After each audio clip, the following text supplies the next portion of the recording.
His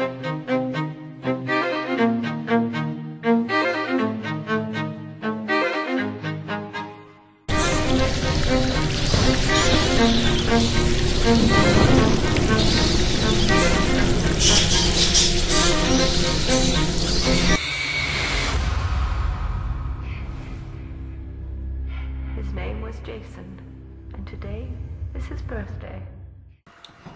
Hello, this is JTISREBORN from Epichorrorfans, and I'm here with Sexydanny21awesome, and we're going to be talking about the entire Friday the 13th series, since today, as in the day I'm uploading this, is Friday the 13th, and I'm going to go one-on-one with every member of Epichorrorfans. Might have some special guests, you never know, because, you know, Jason Voorhees, he's a classic horror character, and it's Friday the 13th, and we just, felt like it was about time to, give it a tribute, It's been a while since, the last Friday the 13th movie came out in '09, but it's time to pay tribute to Jason Voorhees and all his films. That includes Jason Goes to Hell, Jason X, the remake, and Freddy vs. Jason. We're not going to be talking about the TV series. That can be done for its whole other thing, mostly because most of us, I don't think, really have watched the TV series. Have you watched it, Danny? No, it doesn't really have anything to do with the movies or anything, but... Oh yeah, I did actually watch the TV series. It's like an anthology series. It's like a half-assed Tales from the Crypt, right? Yeah, it's not as good, but, But anyways, that's another day, Let's talk about the movies. Our story begins here. In the year 1980, a little film came out called Friday the 13th. It was directed by Sean S. Cunningham, and it was meant to cash in kind of on the success of Halloween. But what Friday the 13th did that Halloween didn't really do is, it's really brought down the gore, like raised up the gore value. Now this isn't the first, slasher film, as we all know. Halloween's one of the earlier ones. There's Texas Chainsaw Massacre to be considered. There's Psycho and all that. But anyways, this is the one, that really kind of popularized the camp, story genre. Yeah. With movies, like The Burning, Sleepaway Camp, Sleepaway Camp 2, God, how many of those? Cabin Fever, just the camp genre setting, and it made a really popular location. What's different about Friday the 13th and like a movie like Halloween is, the victims, they go to the killer. In Halloween, the killer comes to them, so it's kind of their own faults. But what do you expect? You don't expect to always go on vacation. You'd be like, hey, yeah, I'm gonna get murdered here today.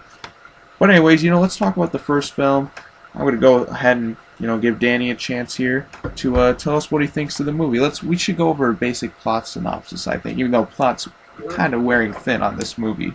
The original Friday the 13th is a definite, it is the defined horror classic. I mean, Sean S. Cunningham, when he got the idea for the film, he put an ad in the paper that said Friday the 13th, and everybody was just interested in this movie, even before he made it or had written the story or anything. So he already knew that people were interested in the title, and that's basically where he got, the idea for doing this film, And it's an interesting film, Friday the 13th, because you don't actually see the killer doing, murdering people in this movie. You don't even know who it is. It's like, I remember Sean S. Cunningham saying in an interview that he kind of wanted to do kind of like what Halloween did, in a way, because Halloween had just come out and this was like his own spin on it. He wanted it to be a first-person point of view kind of kill. But I think what Sean S. Cunningham had done was he took, that kind of like first-person point of view kills to the next limit with the gore. Oh yeah, this movie's pretty gory. Friday the 13th is a very gore-free film. There's lots of blood in it, and I think that's one shock value part of it, and also the suspense of the first-person point of view kind of perspective. And I think Friday the 13th is a definite, a fantastic film. I mean, the twist at the end of the film is where this movie shines. The twist ending with the killer actually being his mother, totally unexpected ending for the film to go with. And I think the best part of this film is where, you know, the girl gets in the boat and she's just floating along. Oh, yeah. And they got that nice, you know, subtle music, like Hey, it's all good, it's all good, and Jason just oh, comes sweet through Jesus! Ah! and you know, that is the definite, you know, awesome moment. It's so unexpected, and you got two killers in this movie. You got his mother, and then you also have Jason. So you got two killers. You get two for the price of one admission for this movie, because you're getting two killers, you know, and you're getting two endings. You know what I mean? Yeah, I mean, it's pretty sweet, because the movie, it opens up, you know, 1958, was it? 58, yeah. And then it opens up, you know, comes back later on, because I guess that's when his mom, Jason drowned as a little boy, and his mom just comes back, she's like, oh, I'm gonna fucking kill you, you know? And it's pretty hectic. Yeah, So, I mean, I don't think anyone who's watching this doesn't really need to know too much plot. Some kids go to a camp and then boom. If you want to know the origin story of Jason, watch the original Friday the 13th, because it's pretty creepy. I mean, it comes kind of out of nowhere. It's almost like, so you're the killer? It's just like, oh, and then she kind of dumps on like a last minute explanation. Yeah, but, you know, it works for the movie. You know, she pretty,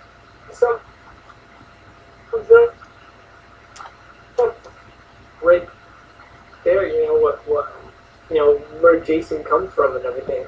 I mean, when it, like, Jason, I guess when you think about it, he's not really, is he really dead, or is he just like a like person when you think about it? Is he dead, or is he a mutant slash undead person? Kind of like yeah, it's kind of weird, because like, it's just like you know what I mean?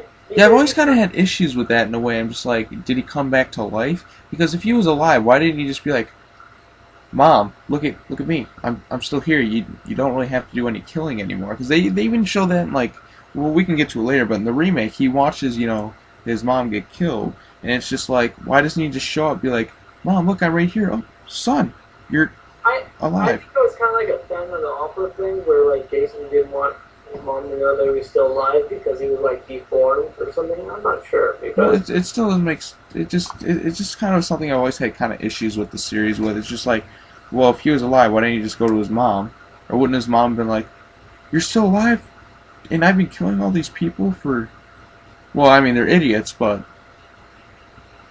yeah, well, you know, his mom didn't know, and the surprise ending definitely, you know, adds to it. I gotta do that. Yeah. I mean, it's a definite, you know, fantastic ending, and it's you know, Sean S. Cunningham did not, you know, intend this to be a series. So let's put that right out here. When he made the original Friday the 13th, that was supposed to be it, and then the sequels came. So that's oh why boy, did the sequels come. That's why the continuity doesn't entirely work, because he didn't plan it out to be a series. Other people did. So they took his idea and they built on it. Oh, so, yeah. What are you going to give it out of 10? Yeah. What do I give it out of 10? Yeah. 10 out of 10. I love it. And we got to remember, we're putting that in perspective, you know. I love this stuff. But I just want to say this, like the opening of Friday the 13th is extremely slow and a little bit painful. But when you get, you know, to like the middle part and like the ending, that's when the tempo really builds up, and that's when it gets good. I would say if you're having a first viewing of this movie, you know, give it a little time, because it's going to get better. You know, it's one of those movies that has a really slow kind of like, you know, intro, but it's really good. You know what I mean? Yeah, me personally, I kind of give it, you know, there's some good gore effects. Like this, my favorite part is where the arrow goes through Kevin Bacon's neck. That's definitely a good part. That's a good part. Yeah, there's a lot of moments I like. I'd probably give it like a 7.5, because, you know, there's just some things that, it's just, I don't feel like, there's some things that I have gripes with the movie. Kind of like, it just kind of just doesn't feel like it has as much energy as, say, Halloween. I know that's just kind of a weird thing to say, but Halloween kind of had more atmosphere. But Friday the 13th just kind of just throws things at you really fast. But I mean, there's things I like a lot about it, but overall, it's a pretty good slasher film. It's one of the all-time favorites among most people. But anyways, you know, we both like the movie. Let's I enjoy it for what it is. I mean, I know that, you know, there's a lot of slow parts in the movie. Yeah, that's kind of where I'm griping. I gotta say that the tempo really does pick up in the movie later on. Okay, well, let's I like the first person point of view kind of thing they're going. Oh yeah, I like the POV shots. Those are pretty cool. Surprisingly, really big. Let's talk about some of the other things in the movie that are pretty funny. How about the part where he's just like, the very beginning's pretty funny. He's like, How about that old guy who's in it? Old Man Smithers? No, not really. That's Scooby-Doo. Murph? I'll have to look it up, but why am I not thinking this off the top of my head? But anyways, the old guy. It's really bugging me. I'm gonna look it up. I don't know. We're doing this like spontaneous. But there's the funniest part in the movie, I think, comes at the very beginning when the two kids are like ready to have, you know, sex or whatever, and then the killer walks out, which we assume is Mrs. Voorhees. You know, is like in the 50s or something. He's like, we weren't doing nothing. Yeah. That's one of the funniest lines in the movie. But overall, I think the movie's pretty solid. Danny, I'm going to let you continue onward and move to part 2. In the meantime, I'll get this loaded up. Part 2, I mean... Let's talk about the plot. So, the movie... You want to talk about a sequel that really tops the original. I would say part 2, because part 2 for me is... like, it is one of my favorite in the series. I like it even more than part 1. Crazy Ralph, that's his name. I knew it was Ralph Murphy. Yeah, Crazy Ralph, he makes an appearance in part 2. Yeah, he's just like, you're all doomed. Yeah, Crazy Ralph, I just like that guy, he's on. But, you know, like part 2 with, you know, the bag over the head, I mean, that, with the one eye, I mean, come on, that's awesome. Part 2? Oh, yeah. I love part 2. It's an amazing, fantastic film. I enjoy this movie. And it's a lot scarier than the first movie. It's got some suspense movie. Like, the first movie's not that scary. Like, unless you, like, take the 2 endings, kind of. Like, you know, the ending with the girl on the boat, that's the scariest part. That's the scariest part. You know, I'm going to let you finish, but, you know... legitimate, you know, scary moments, you know what I mean? Hang on, let's go over the plot just in case, you know, for some people who don't know. I highly doubt that if you're watching this video. But anyways, let's take a quick glance. So the movie, you know, it takes place like 5 years after the original. You know, Camp Crystal Lake's been shut down, basically. It's just Camp Blood now, you know what I mean? And this is the scene. I mean, basically some summer camp people from like a nearby, you know, camp, other counselors are just like, well, let's explore the area where some people were murdered. So, you know, they go over there and they encounter something which later turns out to be Jason Voorhees, the son of Pamela Voorhees, Mrs. Voorhees, you know, the killer in the first movie, and then they end up being killed. Now, Jason doesn't wear his infamous hockey mask until part 3, but, you know, that comes later. Well, but anyways. You know, I think the bag, like, the bag he wears over his head is a little bit kind of scarier. Yeah, it's definitely, like, has an eerier feel than his mask. It's much creepier when you think about it. Like, a guy with a bag over his head with a little tiny eye. I mean, that freaks me out, man. There's some freaky moments with that. I mean, the hockey mask was creepy too, but I mean, that bag is freaking creepy. That's I mean, you know what I mean? Like, it was pretty awesome. I think part 2 is like definitely one of the best in the series, and it's definitely better than the first movie because it's a much faster paced movie. There's a lot of, you know, the scenes are like well cut. Like what the original is like. There's some scenes of like drag and just waiting for the action to happen. Where the sequel is just action packed. You know? Oh yeah, the sequel's got a lot more action.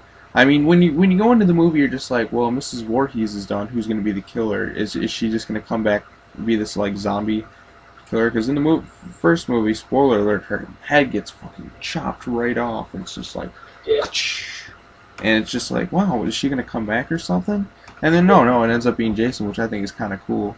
I mean, she does come back in like a cameo, but that's about it. Yeah. It was nice. Yeah, I'd probably give the second movie 10 out of 10. I really enjoyed it. Oh, nice. I'd probably give it maybe like a 7. I mean, I don't think it's as good as the first movie because, you know, the ideas are kind of the same.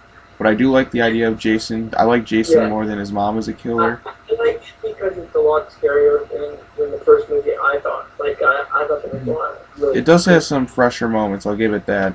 Some more inventiveness to it, Yeah. and it came out as even more of a, you know. And it's the first movie really that Jason is a killer, dude. Because Jason, he had that killing moment in the original, but this is where he really is the killer. Yeah, absolutely. So we both agree Part 2 is a pretty solid sequel. All right. Let's move on to Friday the 13th Part 3. And good God, trying to watch the movie with these glasses, the 3D is so forced in this movie. It's so funny though. Part 3, I kind of like it a little more than 2 because it's funnier and it's like unintentionally bad. But like, I mean, 2 is like a better type of movie, but 3, because of its forced 3D, makes it more entertaining. It's a lot stupider. But then again, why do we even go to see these movies anyways? I go for the entertainment value. I mean, sometimes I just want something really dumb and funny, and that's when, you put on Part 3. But I highly recommend not watching it with these glasses, because it is... screw up your eyes. It's screwing up my eyes right now. It's like watching Freddy's Dead with those stupid glasses. It's just like... Freddy's Dead and that movie with the stupid red and green glasses is just horrible. I can't stand it. Yeah, I mean... They should have, maybe better 3D glasses that doesn't hurt your eyes, like those clear ones, that would have been nice. Yeah, the clear ones are pretty good. I mean, but these, good God, I'm having trouble. My left eye just starts to burn. Absolutely. Watching it with this. I mean, let's go over the plot of Part 3. Alright. Kind of losing you. The third, I don't enjoy this movie Oh, yeah, I know what you mean. The 3D, it's so forced in this movie. It's just ridiculous. I mean, there's some things I like in the movie that are pretty, funny. Like, I like the scene where the Fro kid, who's just always trying to fake kill himself, ends up just, going to the store and he gets beaten up by a couple of bikers. But before we go to that, let's talk about the plot of this movie. Okay. It takes up kind of like where the first movie ended kind of like on like a supposed dream sequence type deal with the lone survivor waking up, just like, oh, what's going on? Same thing goes with this movie. It's just like, well, she survived and her friends were murdered. They drive by and Jason, starts killing random people from the pet store. Then it's like nearby the camp, and then some more counselors go there. Bada boom, bada bing. We're getting killed. It feels like they threw a bunch of stuff together and they didn't even think about it. That's. I can't even do the review with these. My eyes, they hurt. I think it's the worst, probably the worst written Friday the 13th, but the least creative kills. You know what I mean? It's kind of like. It's just the 3D. That's all it is. It's just like, let's shoot the arrow. Exactly. That's it. I mean, the only redeeming value of this movie is the fact that Jason gets his hockey mask in. I mean, that's pretty much it. There's some cool things about it, but Part 3 is not as good as the first two. But I mean, I think it's more entertaining, like in a dumb movie sense. But I'd probably give it maybe a 6.5. Even as a B movie, yeah, it's pretty dumb.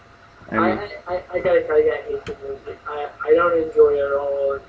The 3D is just so gimmicky.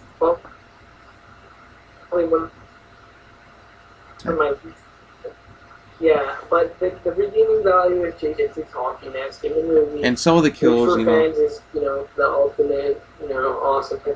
Yeah. So on to Jason part shoots a 4, gun in this. That's pretty cool. But all right, Friday the 13th, the final chapter. Final. Who thought it was going to be final? Did you think it was going to be the final? No. Alright, so basically Jason was pronounced dead or whatever at the end of Part 3 after he was hung. They take his body, ends up in this hospital by some guy who's watching some weird... Wait, well, let me just say, Friday the 13th Part 4, the final chapter, even though it's not a good movie, at least it had a more serious tone than, Part 3. Part 3 just seemed like they were trying to make a comedy, where in this movie, it looks like they're trying to make a horror movie. They just can't do it right. You know what I mean? Yeah, but it does introduce Jason's like biggest rival, Tommy Jarvis, which is something I feel like was lacking in the remake. But hopefully, if they make a sequel, they can bring it up. But Tommy Jarvis is just like this young kid who's just like a horror movie fan. He has just like weird puppets, and he's just obsessed with weird shit. And he's played by Corey Feldman. Corey Feldman's pretty cool, especially in the '80s, and he's the one who ultimately takes Jason down, and for like that movie, and then I guess. No, but I mean that's what I like. Part 4 was a much more serious film than Part 3. That's basically what I'm saying. Yeah, but I mean, just the movies like at this point are kind of just like on the same. I think they're pretty much on the same level. Like, I mean, Part 4, there's things I like about it. Like, Crispin Glover is completely crazy in the movie, which is pretty funny. George McFly, Marty McFly's dad in Back to the Future. Not really much else to say. It sets up for Part 5, and it doesn't really set up to, like, it's not really followed up on that much, I guess, but it's just an okay movie. I think it's on the same level as Part 3. I'd probably give it a 6.5 or maybe even a 6. I mean, there's things I like about it. I like how Jason has a rival and we see his face and it's just like really messed up. And then Corey Feldman just takes him a shot, he just goes crazy. He's like, die, die, die. Even though he's dead or mutant. I don't know. It kind of reminds me of Halloween Part 5. Yeah, it's just one of those. Because, okay, Halloween Part 5 and Friday the 13th Part 4, they both have a little kid that goes nuts at the end. You know what I mean? Oh, yeah, absolutely. No, it's Halloween 4 where she goes nuts at the end. Yeah, that's the one I was talking about. Yeah, Halloween 4 and it's just they just don't really follow up on it in the 5th one. They just kind of just resort to the same things. But and Friday Part so Halloween 4 and Friday 13th Part 4, they both got that crazy kid in it that goes nuts, right? Yeah, Friday the 13th Part 4 and then Halloween 4. So both fourth movies. Why did everybody make that comparison between the similarities of those movies? Like, you mean everyone didn't make the comparison?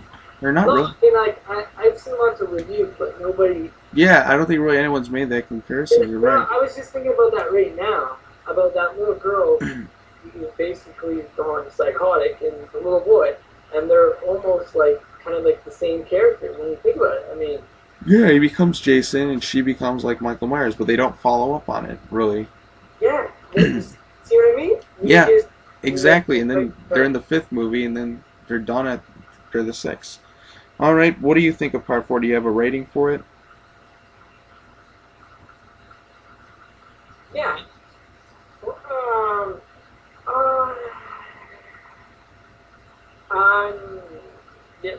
Corey Feldman's the only redeeming value about the movie, and maybe Jason, maybe Friday the 13th series actually being serious again. Maybe that's also a redeeming value. But as a movie itself, I didn't enjoy it that much. But I appreciated that it wasn't a comedy. So, I mean, what would I give it out of 10?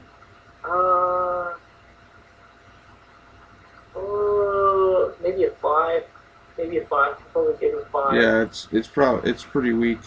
What would you give Part 3 out of 10? Did you say a 4? Now that I think about it, I really don't like Part 3 at all.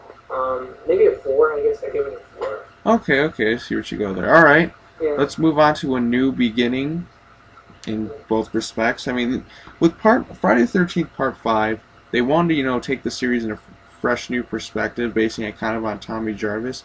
But, audiences kind of wanted the same thing, and they eventually brought Jason back in Part 6. I mean, it's the same scenario that I can look at in the first Friday the 13th movie. It's just like, they kill Mrs. Voorhees off, so who's going to be the killer? Jason. Okay, well, they killed Jason Voorhees off. Who's going to be the killer? Tommy Jarvis. Let's dig in. And the movie is an overacting fest. Like, who can overact each other the most? That's Part 5. It is completely off-the-wall crazy. it's hilarious, but it's just, it's so out of control.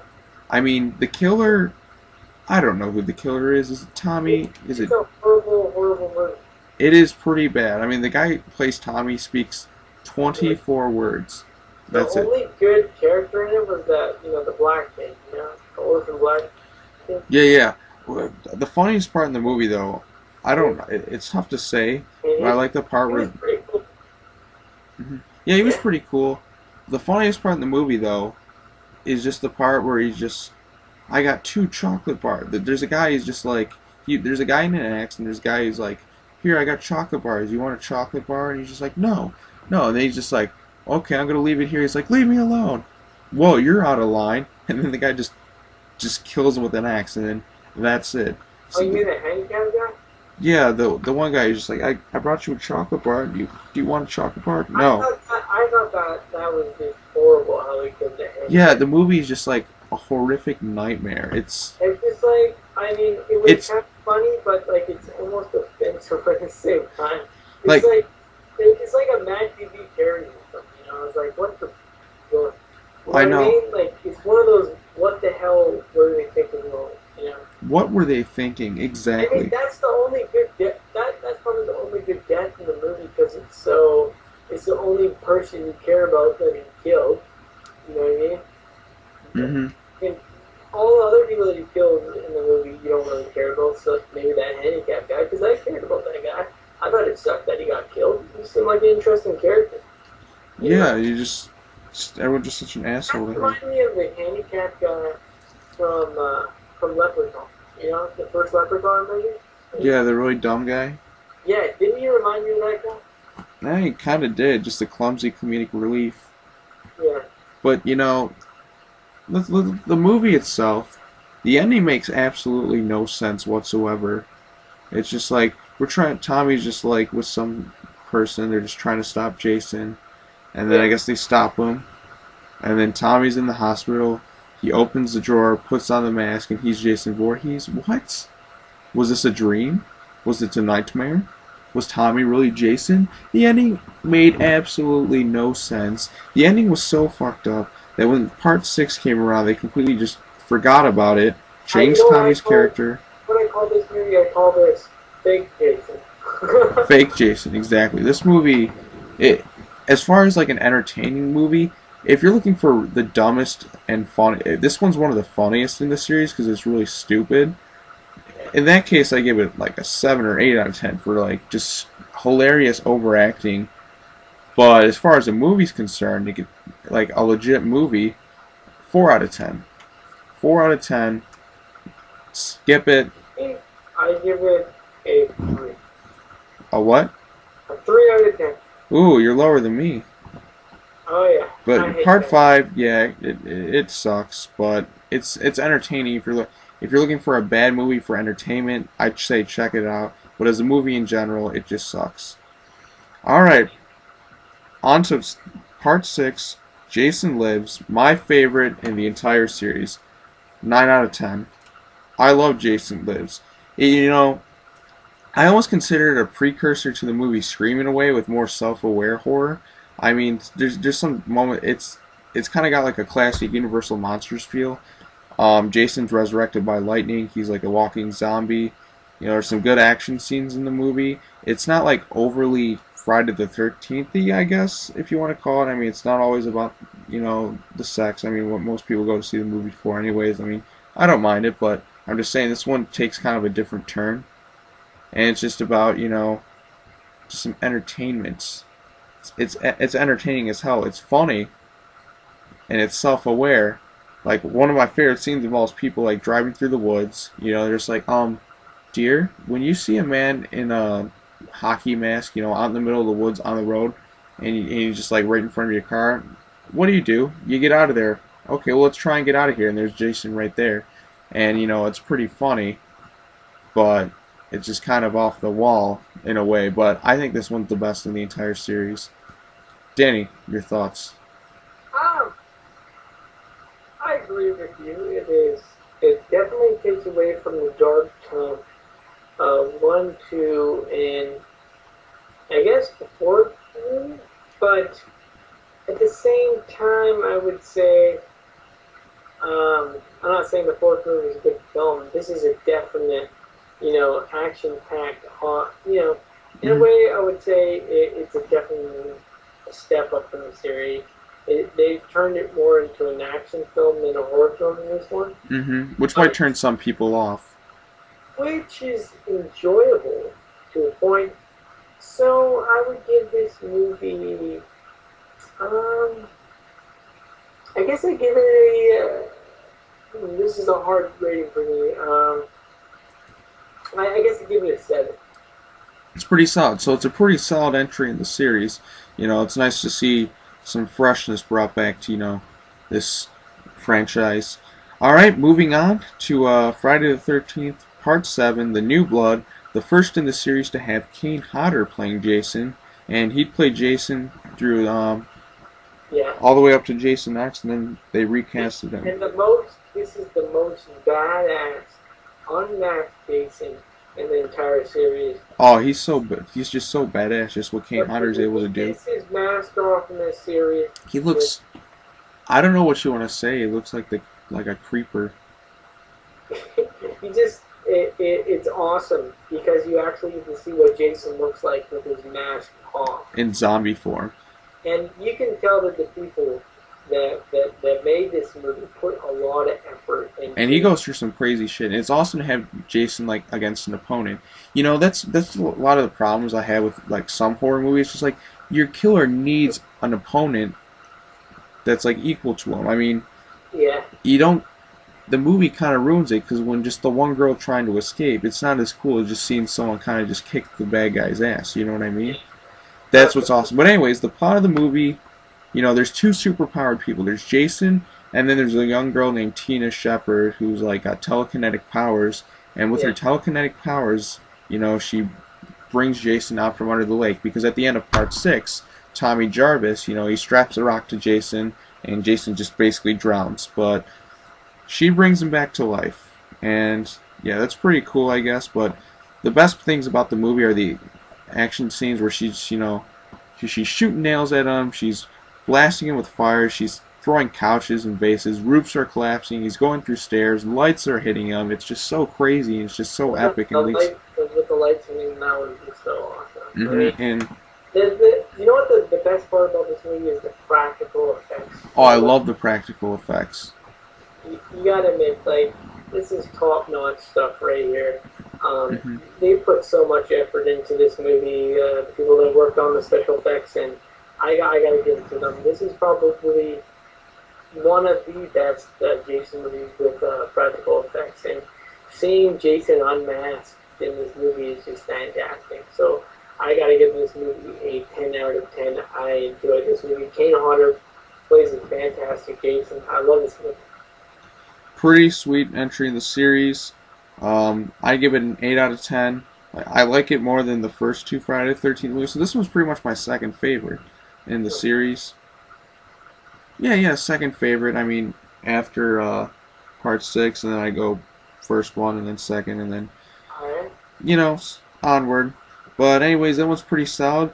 And now on to the worst in the series, the most misleading title of all time, Friday the 13th, Part 8, Jason Takes Manhattan. Now, first of all, I want to talk about the trailer. The teaser trailer for the movie is fantastic. It's just, you get some nice music, a nice skyline view of New York City. It's just going do-do-do-do, and there's just some guy standing there. He turns around, it's Jason Voorhees. The idea of Jason Voorhees going around killing people in New York is awesome. But this movie fucks it all up. They should have titled this movie, I'd like to take kind of a mixed quote from you. Friday the 13th Part 8, Jason is on a boat heading to Manhattan, filmed in Vancouver. That's right. Most of the movie wasn't actually filmed in Manhattan. The majority of the movie was filmed in Vancouver, and they filmed additional scenes in Manhattan. And the reason was they didn't have the budget to film in actual Manhattan, so there was just a couple of scenes filmed in Manhattan. Yeah, the scene in Times Square was pretty cool, seeing Jason there. But the problem is, Jason doesn't kill, random people. Yeah. He's like, well, I'm just after these two people. Jason, kill everyone in sight. It's just like he's like, well, there's too many people here. We can't afford it. There's a part where he just like lifts up his mask and you're like, okay, well that's kind of funny. And in the scene where he just kicks the boombox and you're like, hey man, no, fuck you. And I also like the part where he just punches the guy's head off who's trying to get into a fist fight with him. But the problem with this movie is they shouldn't have called it Jason Takes Manhattan. It should have been kind of a surprise to people. Wow, Jason Voorhees is in Manhattan. They marketed this movie terribly. But let's look at it for what it's worth. Not title-wise.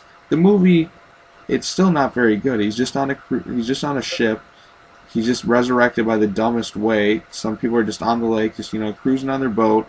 Their anchor hits a power line, which is underneath the lake for some reason, even though I think it's mostly generator powered, which, whatever, I guess. And boom, Jason's brought back to life.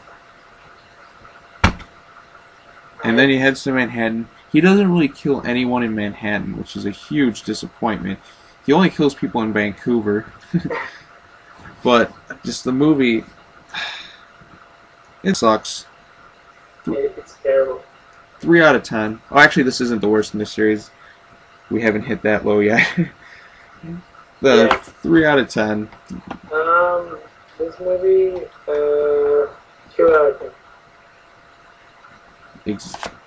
2 out of 10. Let's forget it ever existed. And that wraps up all the Friday the 13th movies in the original series, but we got more. We can't just end there. We have some more movies. Let's move on to the next entry in the series. Jason Goes to Hell, the final Friday. Yeah. Oh, wow. This one. It's funny as hell, but it sucks. Look at this piece of shit. There's the only cool thing about this is the ending. When I was a kid, my friend, before I saw this movie, he used to tell me, man, Jason Goes to Hell is such a good movie. It's my favorite Friday the 13th movie I've ever seen. And I was so hyped to see that movie. And when I saw it was on TV, I set my PVR to record it. And this, of course, was years later because I had never seen the movie. And it wasn't included in my Friday the 13th collection for some reason, which I thought was weird, but I finally got around to watching it, and I said, what a horrible movie. I can understand why they didn't include it in the collection, because they must have been just like, oh, you know what, let's leave that one out. Nobody wants to see that. Yeah, I think it's some licensing issue, but they're going to release all the movies on a huge box set, which I'll get. I'll end up getting it because I want them on Blu-ray, because I want some higher quality, but plus I can get Friday vs. Jason. I mean, it's such a bad movie. And it just doesn't make any sense at all. It's just like, oh, wait, let me read my favorite. Animated menus. It says that on the back of the DVD. Animated menus.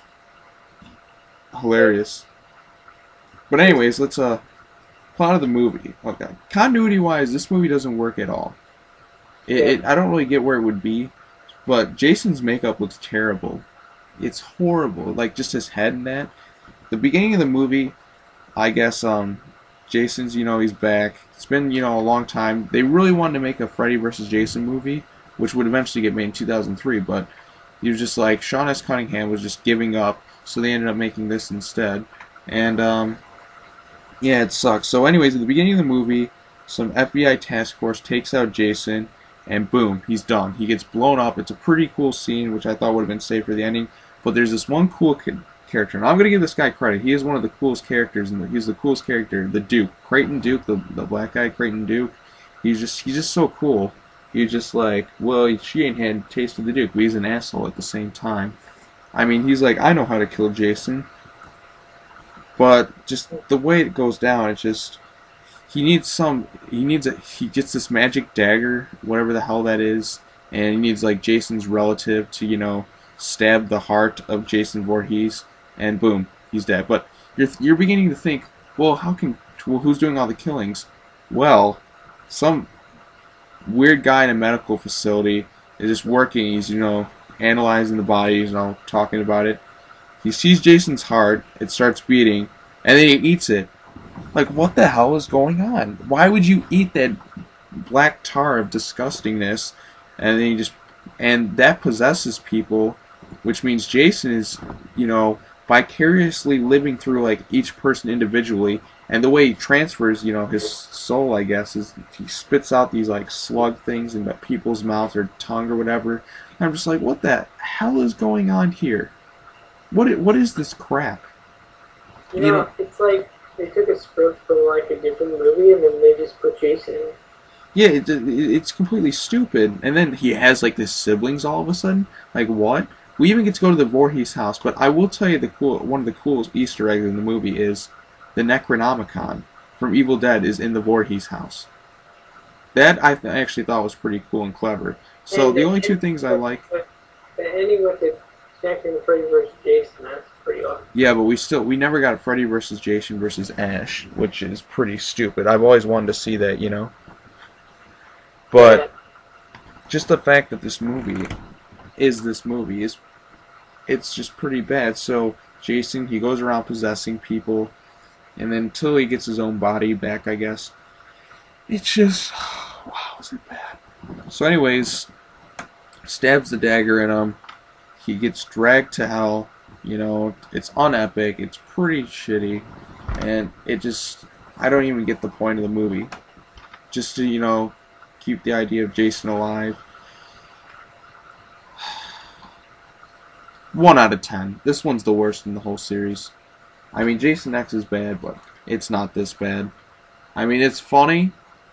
If you're looking for a bad, entertaining movie, yeah, you can make fun of this movie with a group of people, and then you'll get a good kick out of it, but as a movie itself, it's awful.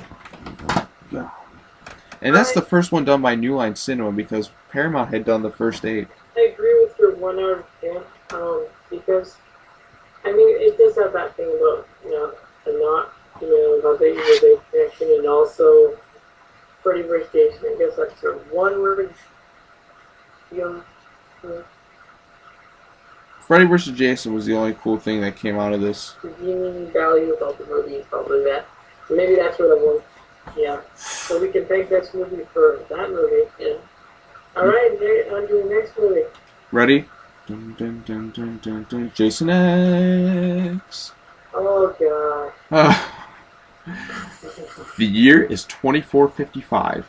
So Jason Voorhees, I guess, is like locked up in some facility for like hundreds of years, and he comes back to life because he's reanimated in the future and he starts killing things again. How he's alive from Jason Goes to Hell, I have no clue. His heart was stopped, but I guess the only reason this movie was made was because Sean S. Cunningham was just like, man, I don't even know if they're gonna ever make Freddy vs. Jason. I might as well make another movie just in time, you know what I mean? Just make another movie. And this movie fails because, one, it uses a lot of CGI and it's total garbage. The acting is really bad. Acting sucks. The kills aren't really clever, except for a lot like where Jason freezes someone in like liquid nitrogen that smashes the face. That's a pretty cool death scene. Fights some weird robot. I mean, the fact that it takes place in space in the future, it kind of just ruins the whole movie. Leprechaun in space, damn it, all over again. Yeah, Leprechaun went to space, so, you know, let's send Jason there. But why they gotta do that? Pinhead's been in space, but Pinhead in space was pretty cool, because it was the end of the series. Really cool, like, formerly in space with, like, Pinhead in space, but, like, Leprechaun in space sucked. I mean, there's a lot of good space movies, but I'm saying, like, cool icons when they take them to space, like... It's not... The only one that was done well was Hellraiser, like, 4, Bloodline, but that was only because that was just... It was because it was, like... It wasn't the whole movie was in space. It was just, like, the end of the movie was, like, really in space. It was kind of spread out because he wanted to get... It was part of the story. It needed to take place in the future. Yeah. That was the whole core of the story. Just, like, this is how we're going to end it. By the Lamar Chen. And they make Jason into like a superhero in this movie, which I don't like because, I mean, there was something really cool about, you know, like the original look of Jason. You know what I mean? Mm-hmm. They made him into like a transformer or something. You know, it's like. I mean, I think the new look like is kind of cool, but at the same time, it kind of takes away. But I mean, the only good thing is Kane Hodder still got to play Jason one last time here. Just pretty shitty movie. I mean, it's not even really entertaining. It's just you sit through this, you're like, why am I watching this? What good can come of me watching Jason X? So this was the 10th movie. Why it's called Jason X? I guess because it's 10. Evil gets an upgrade. Anything good about it? I thought the scene where they like make the computer generated Crystal Lake, and they're just like, well, let's have sex gratuitously, and he just beats them with the sleeping bags. That was hilarious. I don't care what anyone says. The scene where he just is taking like the fake people, he's taking the sleeping bags, he's going, and they're just like, oh no, oh no, oh no. That was funny. But other than that, this movie sucks. 2 out of 10. Terrible movie. Terrible movie. So, Give it a 0. you think it's worse than Jason Goes to Hell? I think it's unwatchable. Unwatchables. Wow. Danny's being crueler than me. I like, between this and Jason Goes to Hell, like, I've watched more of Jason Goes to Hell than I've watched of this movie, because I think it's just so stupid. And the ending of His head just being there, it's just like, sequel.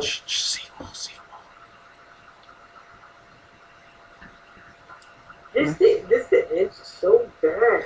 The movie is so bad. It makes me so, like, the acting, it's horrible. Like, this movie has the worst acting of the Jason movie.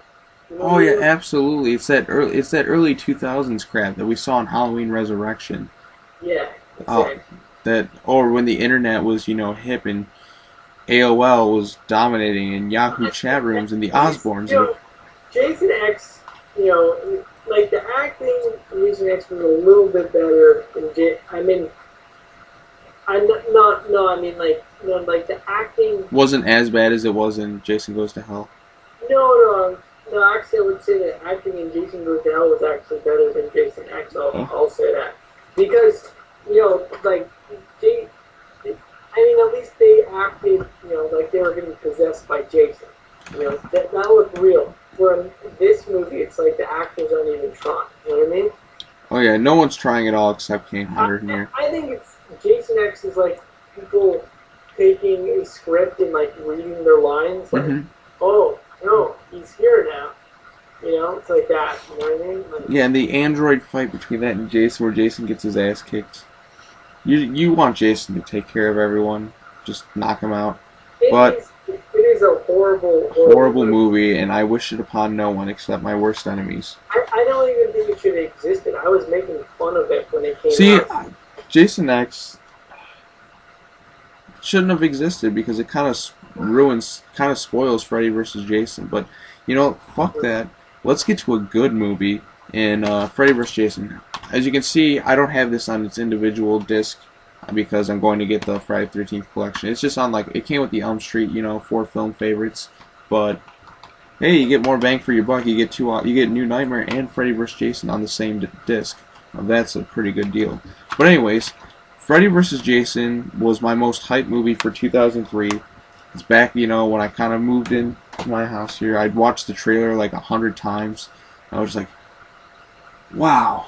I was too young to get into the theater back then, though, but man, it's been 10 years since Freddy vs. Jason. I was in the theater with my sister took me to it, and one of my best friends, and we went to go see the movie, and we were just so freaking hyped to see this movie because it was like the ultimate horror fan's dream. And he was rooting for Jason, and I was rooting for Freddy, and we had I know. We had a bet for $2, and I went with Freddy, and he went with Jason, and we know who won that one. So I lost my $2, but I still love the movie. Yeah, I mean, it's not like Jason flat out. I like how they establish how Freddy in the real world can, isn't as good as Jason, but in like the dream world, Freddy can beat him.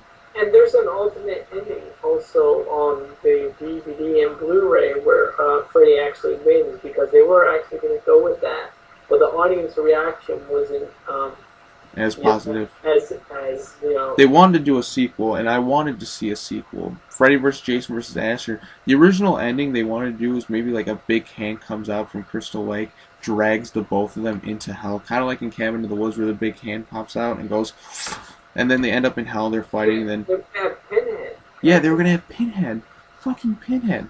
Gentlemen, what seems to be the problem? That would have been the perfect way to end it. Just have Doug Bradley be like, gentlemen, what seems to be the problem? Why they scrapped that idea? I guess because they couldn't get the rights. Because it was over a budget, they said. They didn't actually have enough money to... They could have made a shitty CGI effect. I don't care. It would have still been cool to see Pinhead. You know what I mean? Even if it would have looked half-assed, would you have accepted it for the greater good? Maybe they don't have to, you know, be dragged out by a big, you know, watery hand. Yeah. Maybe they just get killed and just, like, get out of the water and they're still fighting, and then they're just like, gentlemen, what seems to be the That was actually what happened. Like, they went over budget, and they knew that the easiest way to end it would be Jason coming out of the water holding Freddy's head, because that ending didn't cost them as much as you know, the ending they wanted. But I think that the ending with Pinhead would have been more epic. But, you know, Freddy vs. Jason's awesome. Robert Englund is great as Freddy Krueger. Yeah. Kane Hodder is not Jason. It's this guy Ken Kurtzinger. I mean, he's a slower Jason. I mean, he's not as good as, but he's not that bad. I mean, he was actually Kane Hodder's stunt double, so that's kind of cool. But most people had an issue with like the yeah, because Kane Hodder's like, I wanted to kick Freddy's ass. Because the Jason mask had like this little black thing up top, and people didn't like that. But I don't really care. I think it's It was just nice to see them go at it. I mean, I love the actions. I love the fight sequences in the movie. This movie actually was filmed in Vancouver, and I think they did a really good job. Especially that scene at the insane asylum. That's actually a real insane asylum, actually in Vancouver. It's actually a real abandoned insane asylum, which I thought was really cool because they didn't use a set. They actually used a real place. Yeah, those insane asylums are pretty crazy. Yeah, I mean, if you can use the actual real one, that looks way better than a set. And oh yeah, absolutely. I mean, also, the boiler room in Freddy vs. Jason was an actual real working boiler room that they filmed actually in Japan. That's an interesting fact too, because in all the other movies, Freddy movies, they kind of there was always a set, and that's the only real legit boiler room. In the remake, they used the real, it was something else, but I forget what it was. It was an actual place that you could go to, where they made like metalwork or something like that. Yeah, I get what you mean. I get what you mean, but that's still pretty cool that it's a real set. This like Freddy vs. Jason was the only movie that actually used the actual real boiler room in a Freddy movie, which is an interesting fact for anybody that's seen a Freddy movie, because it's always been a set. And they actually had a set built in California for all the Freddy films. And I think it's just so cool that they use the real, actual boiler. I thought they kind of used it in the first movie, or was that set? It was a set. It was built in California. You know, part of it was, right? At least part of it might have been like a real boiler room, but they kind of like mixed it. Oh, yeah, that it was actually, I've seen a documentary about Freddy vs. Jason. They said that was the actual only real boiler room that they actually like legit full size, I guess. Well, yeah, and it's one that they use in Japan, and it's a huge, gigantic boiler room. And of course, they added stuff to it that wasn't actually in the boiler room. Yeah, but anyways, the fight scenes in the movie are fantastic. It's just if you're just seeing the movie, you're just like, wow. I always used to skip to the fight scenes because I didn't care about the human people. I didn't care about the Jay and Silent Bob guy right there. He's like Goldie was pissed about something. I just wanted to see these two fight, and man, it's not disappointing at all. Freddy is really portrayed as the main bad guy, and Jason's kind of like the innocent one, but Jason would still kill. And I love how they Freddy uses his head to take control. Jason. Mhm. Maybe cool. Yeah, and he makes him like a ping pong ball. You know that ping pong scene? Like, yeah, the pinball is like, ha ha ha ha ha ha. I love that, and I love that. Welcome to my nightmare.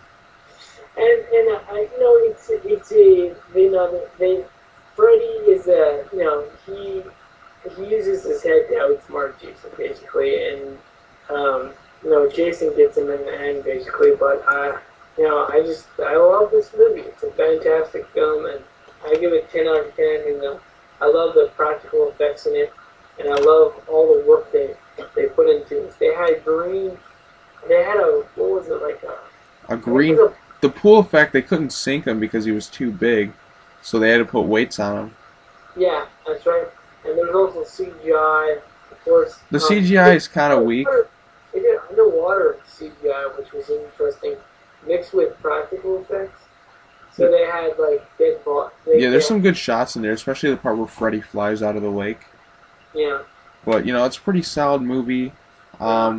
Too bad we never got our sequel. I mean, should have happened.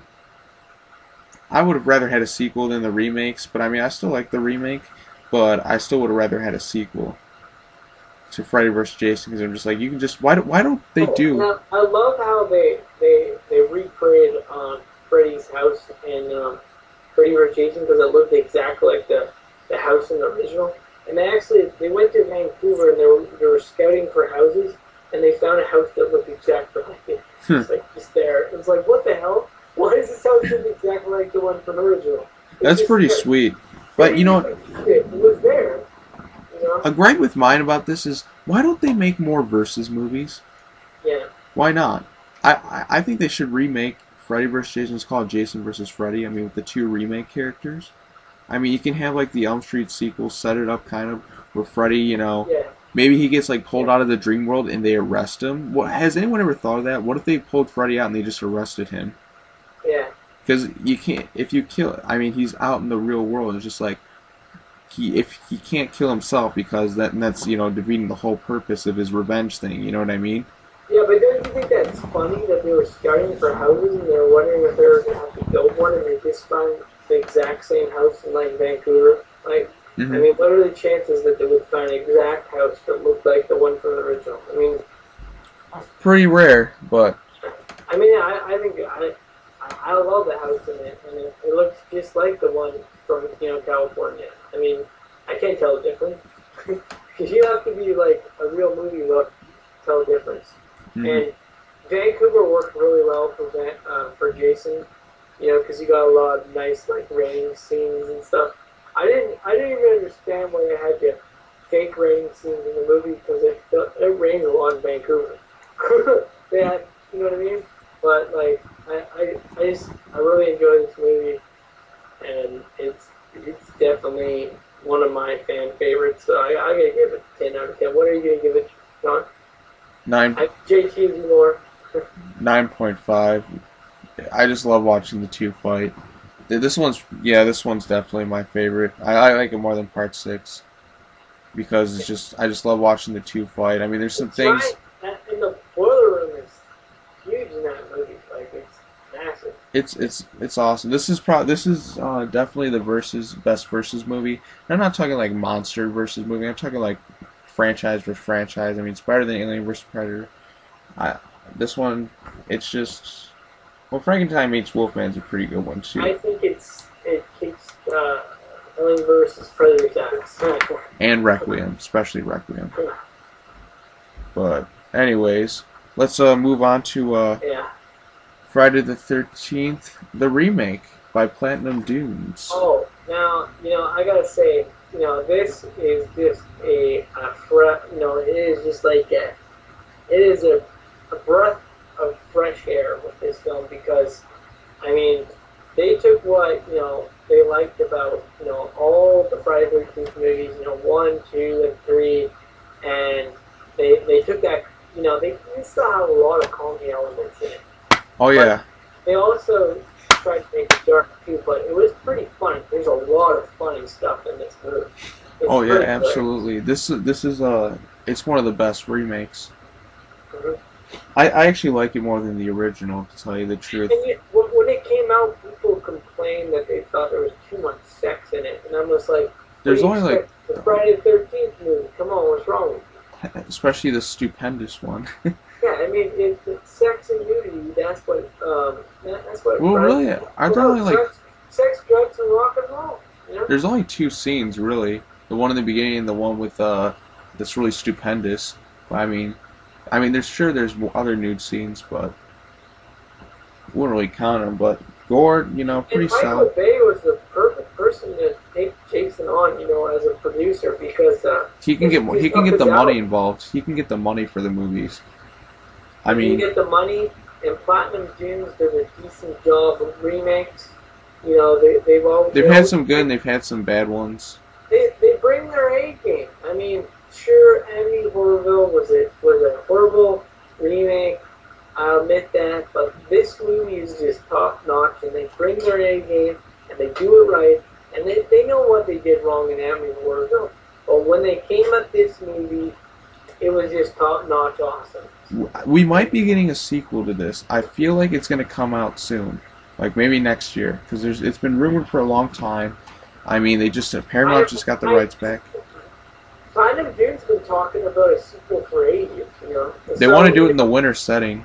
You know what's going on right now? I just want to tell everybody this, but Platinum Dune is working on the Teenage Mutant Ninja Turtle, reboot, and when they get that out of the way, you might see Jason on the big screen again. There's been a lot of rumors going around that, you know, Friday the 13th Part 2 is happening, and I just hope this is true. Yeah, and I hope it picks up where the other one left off, and not just... I hope Platinum Dune does a sequel, because I would love to see it. Yeah, because, I mean, they haven't done a sequel. They did a prequel, but they haven't done a sequel. It's time they do a sequel, you know? Yeah, and I don't want another reboot. I want a follow-up to this.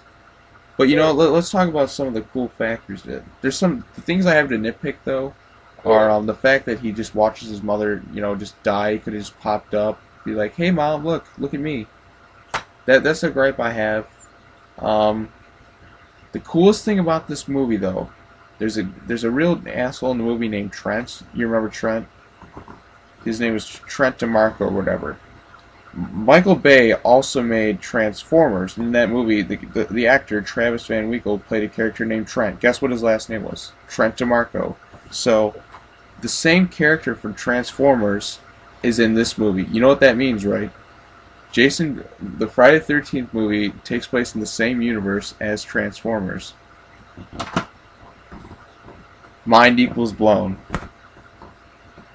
Oh, so Michael Bay did that on purpose for like a little, you know, a little nod. So, Jason Voorhees is in the same universe as Optimus Prime.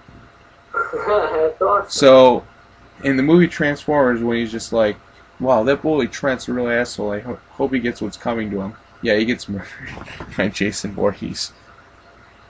So, that's pretty cool. I mean, the movie, I really like how they kind of upgraded Jason, you know. He does have, you know, the burlap sack, and then he finds the mask, which is a cool moment. Yeah. I mean, there's some good kills. I mean, nothing really over the top. They kept a decent tone to it. Trent is the biggest asshole of all time, but he's such a good, you know, human. He's just such a good dick, you know what I mean? Like a total dick. But you just want him to, you know, go, but at the same time you don't, you know what I mean? Sometimes when people are such assholes, you just kind of feel bad, and you just like, he does a great job in the movie. He does, and the way he screams in the movie when he's it's awesome. This movie is awesome. And what can I say about this movie? If you want a Friday 13th movie where you will jump and you will laugh your ass off, this is the movie for you. Yeah, and I hope they make a sequel to this sometime soon. I mean, Jesus Christ, it's been 4 years. Yeah, 10 out of 10 for this movie. It's definitely one of the best this year. What are you going to give it? 8. 8? Yeah. That's about as good. Freddy vs. Jason, now that I'm thinking about it, I'd give it a 9 because there's some things I have a little bit to nitpick with it. Because I'm just like, I wanted more fighting. It left me hanging. I wouldn't change anything about Freddy vs. Jason or... I'd add in more. I'd make a sequel. That's what I do. Yeah, you know, a sequel. Or you know what? Look, we'll kind of wrap this up because I think we've been going on for like an hour or so, almost. Yeah. We've been going on for a long time about this, you know, talking about these. But I really hope that with the new series, because Jackie Earle Haley, he's plays Freddy Krueger in the Nightmare on Elm Street remake. He signed on for 3 movies. Yeah. So let's think about it this way: they make the Elm Street Part 2, they make Friday the 13th Part 2. Maybe they lock up Jason, they lock up Freddy in a way, and they're kind of like cellmates. You know what I mean? Because Freddy can get pulled out of the dream world. Now, think about the interesting concept that I don't think anyone's really thought about this. Freddy gets pulled out of the dream world, but he gets arrested because they're just like, wow, you just attempted to murder these people. We thought you were dead. And you're just like, I'll be back. And it's just like, well, we're not going to do anything to you. He's just going to come back like on his own. He can't, you know. Freddy versus Jason movie, like even if it was a remake, would be awesome. Yeah, just call it Jason vs. Freddy. But think about it. Freddy is, you know, he's in the real world. His powers are weakening. He can't, you know, physically. Yeah. His powers are weakened. He can't, you know, if he kills himself, it won't do anything because he killed himself. Think about like. We need Friday the 13th Part 2, the remake, and Elm Street Part 2, the remake. And just make the sequels just, you know, let's just go, let's raise the bar even further. You know what I mean? Let's go way beyond the first movies. I mean, I don't think it's impossible. Do you? You can still make better movies. I mean, because the first Elm Street movie, I really liked it when it came out. But there's some things that I'm just like, well, I really just like Jackie almost. Yeah. But like other than that, like, because Nancy is pretty, you know, quiet. I mean, she needs, but I understand why. But she doesn't have like really much energy, you know. She needed to be more interesting. I thought it should have been surrounded around the Chris character instead of Nancy almost, because Nancy was a little too, you know, she didn't even care. But anyways, that's gonna do it for between me and Danny talking Friday the 13th series. Still a pretty classic series. You know, it's Friday the 13th. Everyone's entitled to one good. Oh wait, that's Halloween's. But pretty solid series, wouldn't you agree? Yeah, great series, and can't wait for the sequel to happen when it does. I mean, hopefully, if it does. Final Destination movie. Let's get a Friday the 13th Part 2 going here. Yeah, 5 Final Destination. It made money. We don't need any more Final Destinations. We need more Jason movies. That's what I said. They made like, what did it cost? Like maybe 20 million. Made like over 100 million with like DVD sales and that. You made plenty of money off the remake. So I don't get why a sequel wouldn't be made. Yeah. Come on, make a sequel. Let's do this, Hollywood. You know, hey, if Brad Fuller's watching this, make Friday the 13th Part 2. Absolutely. Good, Brad Fuller. Alright, well that's going to do it for, you know, this little chat. And thank you all for watching. Now, if you'll excuse me, I got to go interview the other members of Epichorrorfans now. Please subscribe to our channel. Happy Friday the 13th. I know this is a long video, but I still got 2 more people to interview, so have a good night, everyone.